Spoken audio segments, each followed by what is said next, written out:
मुलांनो, या व्हिडिओमध्ये आपण बीड या इंग्रजी क्रियापदाचा अर्थ, त्याची 3 रूपे आणि काही वाक्ये बघणार आहोत। हे एक अनियमित क्रियापद आहे। नियमित आणि अनियमित क्रियापदे काय असतात यावर व्हिडिओ बनवलेला आहे, डिस्क्रिप्शनमध्ये लिंक आहे, तुम्ही ते आधी बघून घ्या। ओके, चला मग अर्थ बघूया।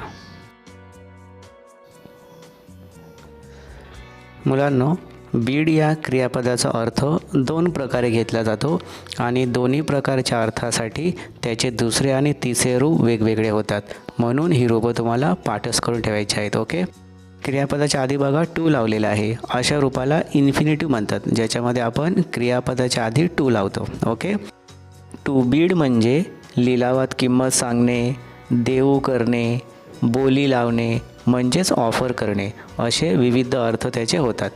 या पहिल्या प्रकारच्या अर्थाचा जेव्हा आपण विचार करतो तेव्हा त्याचे दुसरे आणि तिसरे रूप बीड आणि बीडच होतात। ओके, मग अशा वेळेला तुम्ही तिन्ही रूपं कसं पाठ करणार?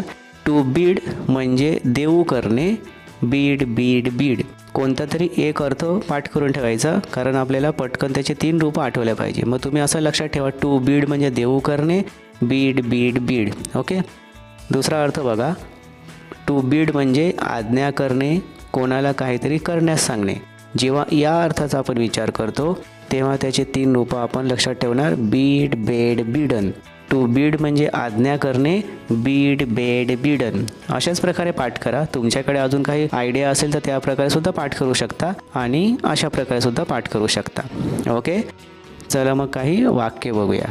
पहिलं वाक्य, she bid ₹5000 for the painting, म्हणजे तिने चित्रासाठी 5000 रुपयांची बोली लावली।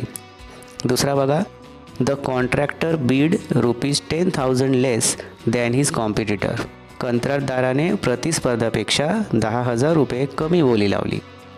तिसरं बघा, he bade me sit down, त्याने मला बसायला सांगितले। चौथं वाक्य, she has bidden them to wait, तिने त्यांना थांबायला सांगितले। मुलांनो, कोणताही शब्द इंग्रजीचा तुम्ही शिकले की फक्त शब्द पाठ करून सोडू नका, त्याच्यापासून काही वाक्य स्वतःचे बनवायचा प्रयत्न करा। जे दिलेलं वाक्य आहे त्यांना कमीत कमी 10 वेळा तरी जोरात बोला, जेणेकरून तुम्हाला हळूहळू त्याच्या उच्चाराची आणि बोलायची सवय होईल आणि वाक्यरचनासुद्धा हळूहळू तुमच्या लक्षात येईल। ही आपली सुरुवात आहे, भविष्यामध्ये आपण वाक्यरचना वगैरे शिकू तेव्हा तुम्हाला अधिक मार्गदर्शन करण्यात येईल।